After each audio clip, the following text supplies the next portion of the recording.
Hey everyone, today I'm going to show you how I seasoned my wok.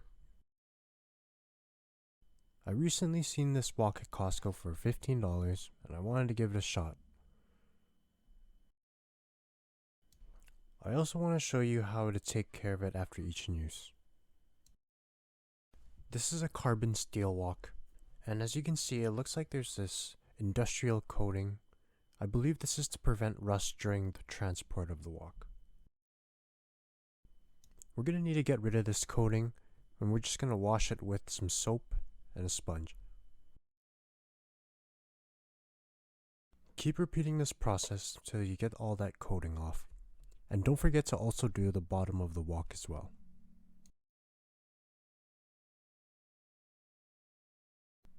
Give it a nice rinse, and now we're ready to heat up the wok. I have this outdoor burner that's perfect for seasoning the wok. An indoor gas burner will work as well, but it will be a very smoky process, so make sure the fans are on. Now let's put the wok on the burner. This is a pretty high heat, and we're going to place the wok on here with nothing inside. And as we wait, we'll notice that the wok will start changing colors. Don't worry, this is supposed to happen. Continue to let this ring develop. And once the middle area is pretty much done, angle the wok so we start getting the sides. Continue to do this until you get an even color all the way around. This process took me about 10 to 15 minutes. This is what it looks like when it's done now. The next step is to add a neutral oil and smear it around the wok. After some research of which oil to use, you should use one with a high smoke point, such as canola oil or like a vegetable oil. You really don't need a whole lot of oil, just like a little bit. I'm using a paper towel with this spatula here, and I'm just going to rub the oil all around.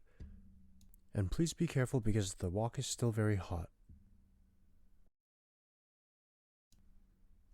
Also, we'll do the same at the bottom of the wok as well.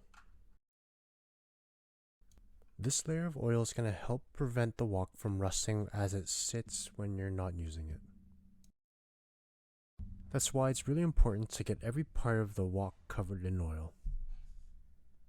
And at this point, you're ready to start using the wok. Feel free to repeat this process so you can start building the patina. That is that brown layer that will help keep your wok non-stick and will help brown foods as well. Next, I'm going to show you how to care for a wok after you use it.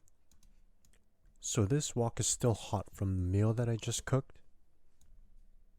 I'm going to go in with some water, and this is going to help me scrape some of the burnt bits that are still on the pan.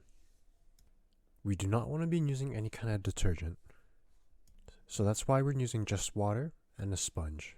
And this sponge is a new one, by the way.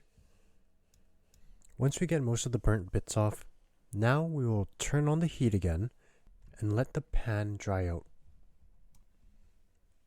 Once the wok is completely dried, then this is when we can add our layer of oil again, just like how we did in the beginning. And that's it. I hope you found this helpful. If you liked the video, please like and subscribe. It would mean a lot. Thank you very much.